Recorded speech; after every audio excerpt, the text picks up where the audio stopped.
जय श्री महाकाल महादेव का फलित ज्योतिष शास्त्र में आपका स्वागत है। रोज की तरह फिर मैं लेकर आया हूं आज पुनः वैदिक ज्योतिष के अंतर्गत आज हम चर्चा करने जा रहे हैं जन्म कुंडली में घटित होने वाले अन्य योगों में से आज जिस योग पर हम चर्चा करने हैं उस योग का नाम है महाभाग्य राजयोग। आप उसके नाम से ही समझ गए होंगे, महाभाग्य राजयोग, किस्मत का राजयोग, सबसे बड़ी किस्मत जिसे कहा जाता है। तो इसी योग पर हम चर्चा करने जा रहे हैं, जो कि योग पर चर्चा करने से पहले मैं आपको बता देना चाहता हूं कि यदि आप मेरे चैनल पर नए दर्शक हो तो कृपया चैनल को सब्सक्राइब कर लीजिएगा, साथ में घंटे के बटन को जरूर दबा दीजिएगा ताकि मैं जो भी नया वीडियो अपलोड करूं उसका नोटिफिकेशन सबसे पहले आपके पास पहुंचे। हाँ, खास करके आपसे निवेदन है, कृपया वीडियो को लाइक किया करो यार। आपका लाइक करने से कोई पैसा नहीं लग रहा, बल्कि आपका लाइक करना मेरे लिए उत्साहवर्धन, मनोबल बढ़ाने का काम करता है। तो इसलिए वीडियो को लाइक, शेयर, कमेंट जरूर कर दीजिएगा। तो बढ़ते बिना समय गवाए फटाफट हमारे टॉपिक की ओर। जैसे कि आप स्क्रीन पर देख पा रहे होंगे, महाभाग्य राजयोग, इस राजयोग पर हम चर्चा करने जा रहे हैं, जो कि ये राजयोग किसके अंतर्गत आ रहा, अन्य राजयोगों में से एक ये महाभाग्य राजयोग, जो कि पिछले वीडियो में अन्य राजयोगों के अंतर्गत आने वाले योगों पर हम चर्चा कर चुके हैं। तो आज महाभाग्य राजयोग पर चर्चा कर रहे हैं। तो महाभाग्य राजयोग का निर्माण 4 योग से मिलकर होता है। तो सबसे पहले यहां पर चर्चा करें महाभाग्य राजयोग का निर्माण किस स्थिति में होता है, कौन से स्थितियां घटित होती है कुंडली के अंदर, तो तब ये योग घटित होता है। तो सबसे पहले हम बात कर लेते हैं महाभाग्य राजयोग पर। तो महाभाग्य राजयोग का निर्माण कब होता है, तो ये निम्नलिखित 4 योग होने पर महाभाग्य राजयोग का निर्माण होता है। सबसे कंडीशन, पहला पॉइंट ध्यान में रखना है कि दिन के समय जन्म हो व्यक्ति, यानी सूर्य उदय के बाद व सूर्य अस्त के पहले व्यक्ति का जन्म होना चाहिए।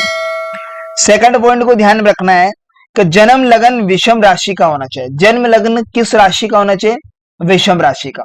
और थर्ड पॉइंट की बात करें यहां पर कि सूर्य देव की स्थिति विषम राशि में होना चाहिए जन्म कुंडली में। अगली सिचुएशन देखते हैं कि चंद्रमा भी विषम राशि में स्थित होना चाहिए जन्म कुंडली। पहली बात, दिन के समय जन्म होना चाहिए जातक का, ये पुरुष के लिए लागू रहेगा। ये जो रूल मैं आपको बता रहा हूं ये पुरुष के लिए लागू रहेगा। पुनः समझ लीजिए, दिन के समय जन्म हो जातक का, अर्थात सूर्य उदय के बाद व सूर्य अस्त के पहले होना चाहिए जातक का।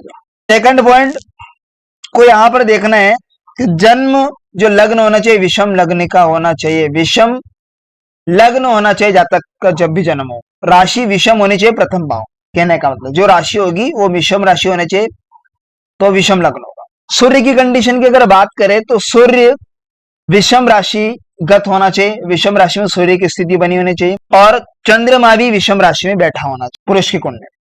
तो ये पुरुष की कुंडली में ये लो रहेगा, ये नियम आपको ध्यान में रखना है। इस पर सबसे पहले विषम राशि पर बात कर लेते हैं। विषम राशि कौन कौन सी होती है ये ध्यान में रखना बेहद जरूरी है, क्योंकि ऑलरेडी मैं इस पर वीडियो बना चुका हूं। आप जाकर मेरे प्लेलिस्ट में देखिए तो आपको वैदिक ज्योतिष के हर एक वीडियो आपको मिलेंगे। तो सबसे पहले हम विषम राशि पर चर्चा कर लेते हैं। तो उड जोडिक को हम देखते हैं यहां पर 1, 3, 5, 7, 9, 11, ये राशि है विषम राशि। कौन सी राशि है, विषम राशि। अब विषम राशि यानी उड जोड़ी यहां पर मेष राशि, मिथुन राशि, सिंह राशि, तुला राशि, धनु राशि और कुंभ राशि, ये राशियां विषम राशिगत के अंतर्गत आती। तो सबसे पहले हम उसकी कुंडली पर ये रूल अप्लाई कर देखते हैं। तो यहां पर आप देख पा रहे स्क्रीन पर, ये विषम लग्न की कुंडली है। क्योंकि विषम लग्न क्यों बोला, क्यों प्रथम भाव में विषम राशि है, तो विषम लग्न हुआ। विषम राशि यानी कुंभ राशि विराजमान है प्रथम भाव में, कुंभ लग्न, तो ये विषम राशि के अंतर्गत तथा विषम लग्न हुआ। क्लियर। अब जातक का मान लीजिए जन्म सुबह 8:30 का है। कितने बजे का, सुबह 8:30 का। क्लियर, सुबह 8:30 बजे का है एएम। तो दिन के समय ही जन्म हुआ है जातक का। तो सूर्योदय के बाद व सूर्यास्त के पहले जातक का जन्म होना चाहिए। ये पुरुष की कुंडली के लिए ही ये नियम लागू होगा। यहाँ पर आपको ध्यान में रखना है कि जन्म लगन भी विषम राशि का है। मान लीजिए 11वें भाव में सन विराजमान है, यानी सूर्य की स्थिति बनी है। अब यहाँ 11वें भाव में अब सबसे पहले बात क्या थी कि सूर्य भी विषम राशिगत होना चाहिए जन्म को। तो आप देखेंगे तो ये राशि कौन सी 11वें भाव में, लगन से विषम राशि। तो विषम राशि में ही हमारा सूर्यदेव विराजमान है। ये क्लियर, पुरुष की कुंडली के लिए यही नियम लागू रहेगा। देन अब चंद्रमा की कंडीशन देखें तो चंद्रमा भी विषम राशिगत ही विराजमान होना चाहिए। तो ये हमने 5th हाउस में चंद्रमा बैठा दिया, मून। तो moon is in 5th house. तो यहां पर ये राशि देखिए तो राशि कौन सी है, पंचम भाव में मिथुन राशि, लगन से 5वें घर में मिथुन राशि, विषम राशि हुई। क्योंकि आप देख पाएंगे यहां पर लेफ्ट साइड में राशियां विषम राशि के अंतर्गत आती है। तो सूर्य देवता भी विषम राशि में है, चंद्रमा भी विषम राशि है, लगन क्या बनता है, विषम का। तो ऐसी कंडीशन में ये जातक के लिए ही ये नियम लागू होगा। तो ये महाभाग्य राजयोग के अंतर्गत ये कुंडली का निर्माण हुआ। अब ये पुरुष की कुंडली में ही महाभाग्य राजयोग लागू होता है। नेक्स्ट कुंडली पर हम चर्चा करेंगे। ये टेवा आप देख पा रहे हैं, इस टेवे में हम स्त्री की कुंडली के लिए महाभाग्य राजयोग के नियम को जानेंगे। अब इसमें भी सेम एज ए कंडीशन, जैसा पुरुष की कुंडली में वो रूल लागू हुआ था, ठीक इसके विपरीत हम स्त्री की कुंडली में, औरत की कुंडली में ये रूल लागू करेंगे। महाभाग्य राजयोग कब घटित होता है, स्त्री की कुंडली। तो यहां पर क्या है कि औरत की कुंडली में अग्रलिखित 4 योग ध्यान में रखना बेहतर। अब 4 बातें कौन कौन सी ध्यान में रखना है कि स्त्री का जन्म रात्रि में होना चाहिए, रात्रि में स्त्री का जन्म हो।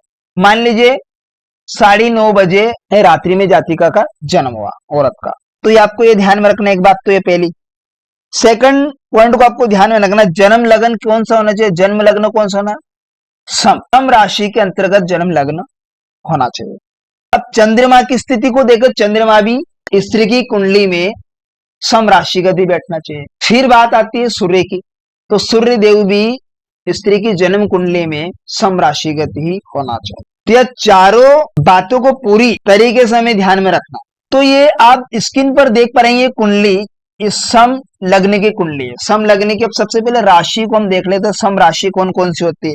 तो सम राशि हम यहां पर देखेंगे, इवन जोडिक की अगर बात करें ना, 2 नंबर, अब 2 नंबर होता है वृषभ राशि, 4 नंबर की अगर बात करें कर्क राशि होती है, 6 नंबर की अगर बात करें यह कन्या राशि होती है, 8 नंबर की अगर बात करें वृश्चिक राशि होती है, और 10 नंबर की अगर बात करें मकर राशि होती है, और 12 नंबर की अगर बात करें तो मीन राशि होती है। अब ये राशियां सम राशि के अंतर्गत आए। अब आपको ध्यान में रखना है कि सम लग्न होना चाहिए और स्त्री का जन्म रात्रि में होना चाहिए, यानी सूर्यास्त के बाद और सूर्योदय के पहले। तो ये कुंडली आप देख पा रहे हैं, उदाहरणार्थ ये टेवा है जिसमें स्त्री का जन्म 9:30 PM रात को हुआ। मान लीजिएगा लग्न में ही चंद्रमा बैठे, यानी moon is in 1st house, लगन में चंद्रमा बैठ गए, अर्थात सम राशि में चंद्रमा बैठ गए, क्योंकि लगन कौन सा है, सम राशि, और सम राशि में ही सूर्यदेव विराजमान हो गए। तो यहां पर 5th हाउस में ही सन इज इन 5th हाउस, यानी पंचम भाव में सूर्य देवता बैठ गए, लगन से 5वें घर सूर्य देवता बैठ गए। अब देखिए क्या क्या बात को ध्यान में रखा और क्या क्या यहां पर हमने रूल अप्लाई किया। पहली बात तो यहां पर लगन हुआ हमारा सम, क्लियर। अब बात आती है सूर्य देवता भी सम राशि में होना चाहिए। तो आप देख पा रहेंगे ये 8 नंबर जो कि सम राशि के अंतर्गत आ रहा है, यानी वृश्चिक राशि के अंतर्गत ही हमारा सूर्य देवता है, ये सब सम राशि है। तो 5th भाव में वृश्चिक राशि है जो कि सम राशि के अंतर्गत आ रही, क्लियर।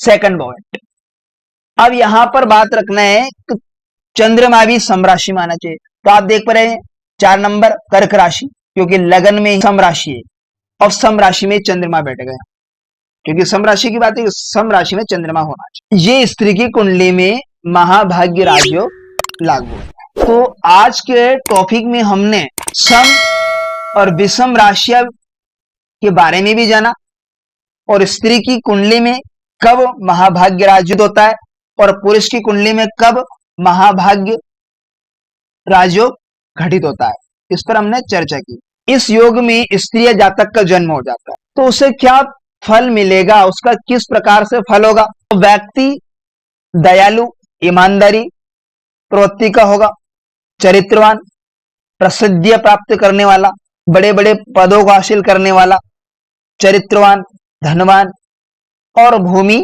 का स्वामी, ऐश्वर्यशाली भी होता है। तो इस योग में अगर स्त्री का जन्म हो तो दीर्घ काल तक पति वर्ता होती है, पुत्र पौत्रों की प्राप्ति होती है, उसको सुख भोगती है अगर ये स्त्री की कुंडली में महाभाग्य राजयोग घटित होता है। और पुरुष की कुंडली में अगर महाभाग्य राजयोग घटित होगा तो मैं अभी पहले बता ही चुका हूं, यानी ईमानदारी प्रवृत्ति का होगा, दयावान और प्रसिद्धिया और प्राप्त करने वाला, बड़े बड़े पदों को हासिल करने वाला, चरित्रवान, धनवान और भूमि का स्वामी, ऐश्वर्यशाली, सौभाग्यशाली होता है। तो इस प्रकार से इन योगों का फल हो। तो आशा करता हूँ आज का टॉपिक आपको बेहद इंटरेस्टिंग समझ में आया होगा। तो मिलते हैं किसी नेक्स्ट वीडियो में, तब तक के लिए आप मुझे दीजिएगा इजाजत। नमस्कार।